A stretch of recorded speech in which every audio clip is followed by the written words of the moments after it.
ಮತ್ತೊಂದು ಬಹಳ ಸೌಂಡ್ ಆದಂತ ರಾಜ್ಯ ಪಶ್ಚಿಮ ಬಂಗಾಳ 15 ವರ್ಷಗಳ ಕಾಲ ಮಮತಾ ಬ್ಯಾನರ್ಜಿ ಮುಖ್ಯಮಂತ್ರಿ ಟಿಎಂಸಿ ನರೇಂದ್ರ ಮೋದಿ ಪ್ರಚಾರ ಮಾಡಬೇಕಾದ್ರೆ ಹೇಳಿದ್ರು 4ನೇ ತಾರೀಕು ಸೋಲ್ತಾರ್ ಅವರು ನೆಕ್ಸ್ಟ್ ಪ್ರಮಾಣ ವಚನ ಕಾರ್ಯಕ್ರಮಕ್ಕೆ ಬರ್ತೀನಿ ಅಂತ ಪ್ರಚಾರ ಮಾಡಿದ್ರು.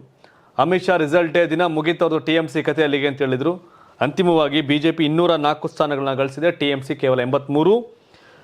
ಏನು ಒಟ್ಟಾರೆ 294 ವಿಧಾನಸಭೆ ಬಲದ ಪಶ್ಚಿಮ ಬಂಗಾಳ ವಿಧಾನಸಭೆಯಲ್ಲಿ ಬಿಜೆಪಿ 204 ಸ್ಥಾನಗಳನ್ನು ಪಡೆಯೋದ್ರ ಮೂಲಕ ಅತಿ ದೊಡ್ಡ ಪಕ್ಷವಾಗಿ ಹೊರಹೊಮ್ಮಿದೆ.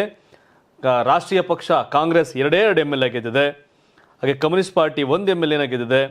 ಈ ಮೂಲಕ ಮೊದಲ ಬಾರಿಗೆ ಪಶ್ಚಿಮ ಬಂಗಾಳದಲ್ಲಿ ಬಿಜೆಪಿ ಅಧಿಕಾರದ ಗದ್ದುಗೆಯನ್ನ ಏರ್ತಾ ಇದೆ.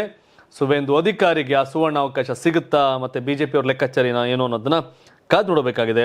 ವೆಸ್ಟ್ ಬೆಂಗಾಲಲ್ಲಿ ಸತತವಾಗಿ ಒಂದು 33-34 ವರ್ಷ ಕಮ್ಯುನಿಸ್ಟ್ ಪಾರ್ಟಿ ಆಳ್ವಿಕೆ ಮಾಡಿತ್ತು. ಜ್ಯೋತಿ ಬಸು, ಬುದ್ಧದೇವ್ ಭಟ್ಟಾಚಾರ್ಯ ಮುಖ್ಯಮಂತ್ರಿ ಆಗಿದ್ರು. ಕಳೆದ 15 ವರ್ಷದಿಂದ ಟಿಎಂಸಿಯ ಮಮತಾ ಬ್ಯಾನರ್ಜಿ ಮುಖ್ಯಮಂತ್ರಿ ಆಗಿದ್ರು. ಈಗ ಟಿಎಂಸಿಯ ಮಮತಾ ಬ್ಯಾನರ್ಜಿ ಕ್ಯಾಂಪೇನಲ್ಲಿ ಹೇಳಿರ್ತಾರೆ, ಬಿಜೆಪಿನ ಸೋಲಿಸಿ ಮತ್ತೆ ವೆಸ್ಟ್ ಬೆಂಗಾಲ್ ಅಧಿಕಾರಕ್ಕೆ ಬರುತ್ತೆ ಟಿಎಂಸಿ, ದೆಹಲಿಗೆ ಬಂದು ನರೇಂದ್ರ ಮೋದಿನ ಸೋಲಿಸಿ ಅಂತ ಹಠ ಮಾಡಿದ್ರು.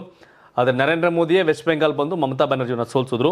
ಸೊ ಹೀಗಾಗಿ ದೊಡ್ಡ ಹಣಾಹಣಿ ಇದ್ದಂಥ ರಾಜ್ಯ ಟಿಎಂಸಿ ತೆಕ್ಕೆಯಿಂದ ಬಿಜೆಪಿ ತೆಕ್ಕೆಗೆ ವೆಸ್ಟ್ ಬೆಂಗಾಲ್ ಜಾರಿದೆ. ಇನ್ನು ಕೇರಳ, ನೆರೆಯ ಕೇರಳ ವಿಷಯ. ಕೇರಳದಲ್ಲಿ ಕಳೆದ 10 ವರ್ಷದಿಂದ ಕಮ್ಯುನಿಸ್ಟ್ ಪಾರ್ಟಿ LDF ಪಕ್ಷ ಅಧಿಕಾರದಲ್ಲಿತ್ತು. LDF ಪಿಣರಾಯಿ ವಿಜಯನ್ 10 ವರ್ಷ ಮುಖ್ಯಮಂತ್ರಿ ಆಗಿದ್ರು.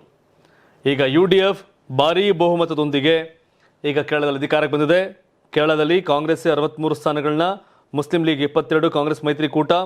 ಸೊ ಹೀಗೆ ಕಾಂಗ್ರೆಸ್ ಅತಿ ಹೆಚ್ಚು ಮೈತ್ರಿಕೂಟ UDF United democratic front, LDF left democratic front, LDF ಅನ್ನು ಸೋಲಿಸಿ UDF ಅಧಿಕಾರಕ್ಕೆ ಬಂದಿದೆ. ಅಂಡ್ ಬಿಜೆಪಿ 3 ಸ್ಥಾನಗಳನ್ನು ಗಳಿಸುವ ಮೂಲಕ ಖಾತೆಯನ್ನು ತೆರೆದಿದೆ. ನೇಮಮಲ್ಲಿ 2016 ಸಂದರ್ಭದಲ್ಲಿ ಬಿಜೆಪಿ MLA ಗೆದ್ದಿದ್ರು. ಅದಾದ್ಮೇಲೆ ಲಾಸ್ಟ್ ಟೈಮ್ MLA ಇರಲಿಲ್ಲ. ಈಗ 3 MLAಗಳಾಗಿದ್ದಾರೆ.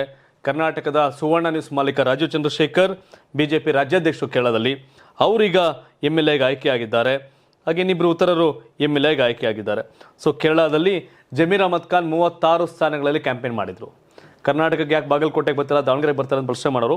ಬಟ್ KC ವೇಣುಗೋಪಾಲ್, ರಾಹುಲ್ ಗಾಂಧಿ ಆಪ್ತ KC ವೇಣುಗೋಪಾಲ್ ಇವ್ರನ್ನ ಕರ್ಕೊಂಡು, ಜಮೀರ್ ಅಹಮದ್ ಖಾನ್ನ ಕರ್ಕೊಂಡು ಮುಸಲ್ಮಾನ ಪ್ರಾಬಲ್ಯದ 36 ಕ್ಷೇತ್ರಗಳ ಉಸ್ತುವಾರಿಯನ್ನು ಕೊಟ್ಟಿದ್ರು.